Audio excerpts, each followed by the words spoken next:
Hey, your name's not Jeffrey, he told me, so I don't know how to refer to you, but Jeffrey Squirrel is your YouTube name. I'm glad you liked my video. I don't really know exactly why I made it or what I was really trying to. I was trying to say what I said in the video, I guess. I can't really add any more background explanation. It was sort of just um, something I just it just came out that way. I don't really know what else to say about it. But I think you're right. Everybody recognizes themselves and everybody else, and I think that's where we get our sense of ourselves from in the first place, from the beginning. I mean, what else do we know about ourselves besides maybe not what others think of us, but how we think of ourselves in terms of others.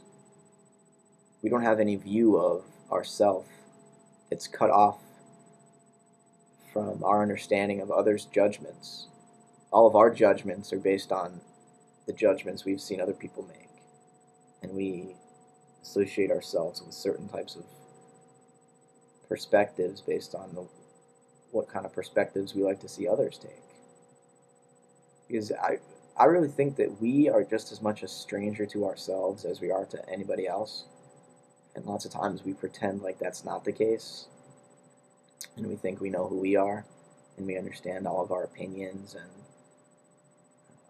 when we face others, we're confronted with a mystery.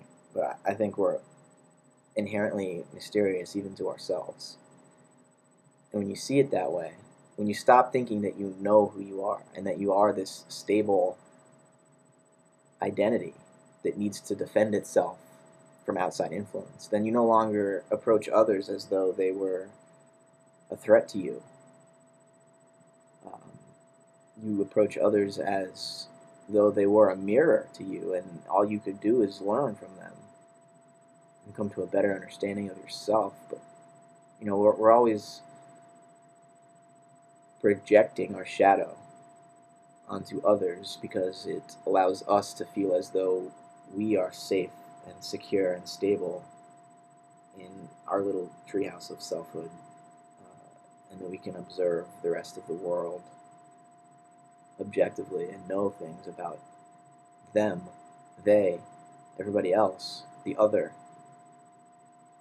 and act as though everything we say about them applies to them and only to them and has nothing to do with us, when really it's always us projecting our own feelings, our own hidden insecurities onto others. And well, I don't mind at all if you call me insecure. I am insecure. I don't know who I am. I don't know who I am. The most basic sense of that phrase, I just don't know. I have a name. I have, some petty likes and dislikes. I have favorite books. I have favorite movies, and all these biographical details. But what does that really say? It says a lot about the details. What does it say about me, though? It's all this stuff about me, but who am I? Who is it that likes this movie? Who is it that reads these books? And I don't have an answer for that. So I'm insecure, but there's wisdom in insecurity. That's the title of a book, actually. The Wisdom of Insecurity. And it's that, the idea is you don't have a self. And if you try to latch onto a self, to a real stable, permanent identity,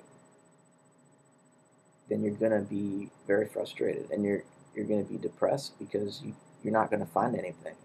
You're not going to stabilize any lasting idea of yourself that won't be attacked by others and shot down by new information that you learn. And so it's a very life is very unstable. There's no point to it, and I think that's good, because if there were a point, well, that's all we'd be able to focus on is that point. Here's the point. We'd be staring at it all the time, and there's no variation. There's no way to look away. There's no way. There's no diversity. There's no creativity. There's no surprise. There's no mystery. And what's the point of that, you know? Life seems more loopy. It's circular. And yet as we go around this circle, you know, every time we reach the halfway point of the circle, we forget what just happened to us. And so we think we're going in a straight line. We think we're only alive between birth and death, but we don't realize that death is just as much a part of this life as the being alive part is. It's you know, this whole experience right now, it's life, death. One word. Hyphen it if you want to.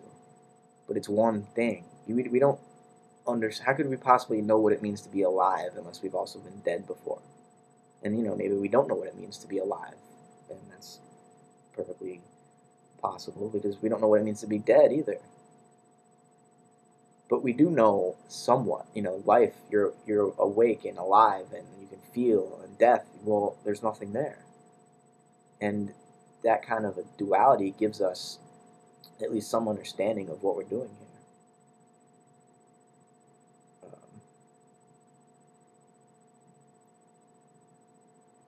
But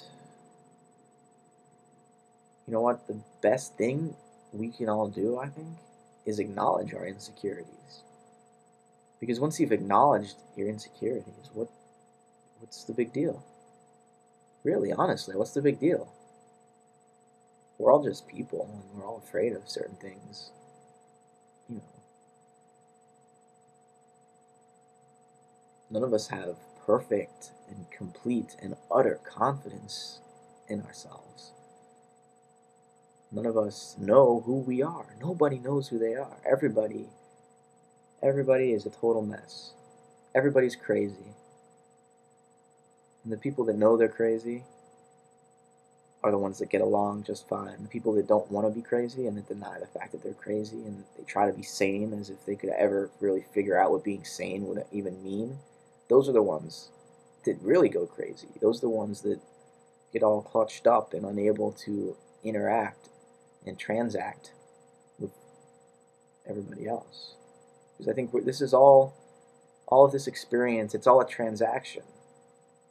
It's all me building off of you, building off of him, building off of her, building off of, you know, everybody gains a picture and understanding of this place by communicating with others, by understanding others' points of view and manipulating them into this collage of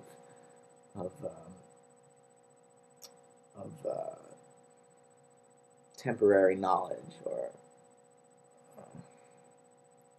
you know, we make up these likely stories and we believe a likely story even though we can't prove it, and we try to get along based on those likely stories.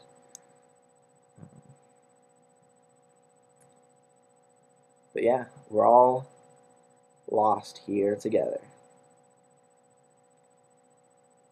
And you're right about, you know, animals typically all they have to do is survive, and that pretty much keeps them busy. But humans, survival is a foregone conclusion, and we don't know what the fuck to do with ourselves.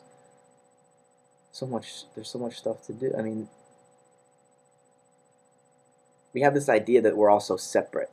Like, I have my own little interior space in here, and you have your little interior space in there, and, you know, your mom has her little interior space in there, and, you know, you can't divulge her interior space to the rest of us because that's somehow sacrilegious or something. But nobody can hide anything. There's no inner space inside me. There's no outside either. It's all together. It's one body. And nobody can hide anything. You know, even when I am talking about superficial things and knowledge and ideas and hiding behind that, who's hiding? There's no hiding. I'm right there, and you can see exactly who I am in that situation. I'm that person hiding behind knowledge. That's who I am right there. There's nothing hidden. You can see it. It's perfectly clear. Yeah. Thanks for listening.